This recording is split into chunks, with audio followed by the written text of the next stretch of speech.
ভারতের কলকাতায় আরজিকর কাণ্ডের পর থেকেই রাতের শহরের নিরাপত্তা নিয়ে প্রশ্ন উঠেছে। এবার মাঝরাতে রাস্তায় একাই বেরিয়ে নিরাপত্তা যাচাই করলেন টলিউড অভিনেত্রী মধুমিতা সরকার। যদিও সেটা কলকাতার রাস্তায় নয়, দেওয়র নামে একটি স্থানে গিয়েছিলেন অভিনেত্রী। সেখান থেকে বেরিয়েই নিরাপত্তার কথা বললেন এই টলিউড গ্ল্যামার।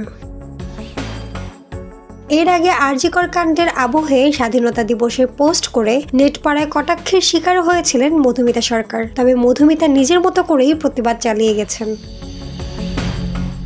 এদিকে আরজিকরের ঘটনার পর মেয়েদের সুরক্ষা বাড়াতে কয়েকটি ব্যবস্থা নেয় রাজ্য। তার মধ্যে বলা হয় মেয়েদের রাতের শিফট যথাসম্ভব বাদ রাখতে হবে। এই প্রসঙ্গে মধুমিতা বলেন, কত মেয়েরা রাতে কাজ করে ফেরে, কেউ কল সেন্টার থেকে কাজ সেরে আসেন। আমরা অভিনেতারাও যেমন অনেক সময় রাত করে ফিরি। ভারতের প্রতিটা মেয়ে যেন এমন নিরাপদ বোধ করতে পারে।